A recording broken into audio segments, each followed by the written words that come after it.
નમસ્કાર. પરિવર્તન એ શિક્ષણનું મહત્વનું માધ્યમ છે.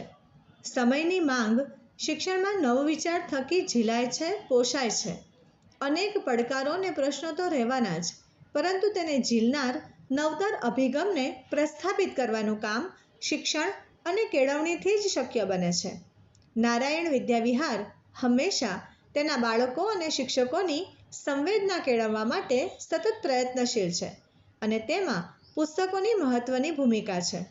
પુસ્તક સંવાદ એ શાળાની લાક્ષણિકતા અને વિશિષ્ટ અંગ બની ગયું છે. શાળા આજે 235મો પુસ્તક સંવાદ યોજવા જઈ રહી છે. દર માસે થતી આ પ્રવૃત્તિમાં વિદ્યાર્થીઓ, વાલીઓ, વાંચન પ્રેમીઓ, સમાજના કંઈ કેટલાય લોકો તેનો રસથી સંવાદ માણે છે.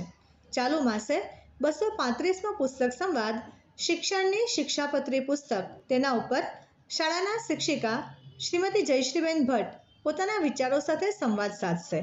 આ પુસ્તક શિક્ષણની શિક્ષાપત્રીમાં લેખક મનોવૈજ્ઞાનિક ભૂમિકાને સ્પર્શતા કહે છે કે મનુષ્યની મન બુદ્ધિની ખીલવણી એટલે મનુષ્યનું શિક્ષણ. શિક્ષણનું એક કાર્ય અને ધ્યેય માણસમાં વિચારશક્તિ ખીલવવાનું છે. મનુષ્યની બુદ્ધિ, મનની શક્તિ ક્યારે ખીલવી શકાય? આ તમામ પ્રશ્નોના ઉત્તર હિંમતભાઈ આ પુસ્તકમાં ખૂબ સરસ રીતે આપે છે, જેને માણવા શાળા પરિવાર આપને શાળાની યુટ્યુબ ચેનલ પર તારીખ 29મી માર્ચે શનિવારે સવારે 11:30 કલાકે ભાવભીનું આમંત્રણ પાઠવે છે. શાળાની યુટ્યુબ ચેનલને સબસ્ક્રાઇબ કરી અન્ય પુસ્તક સંવાદના લાભ પણ લઈ શકો છો. જય નારાયણ.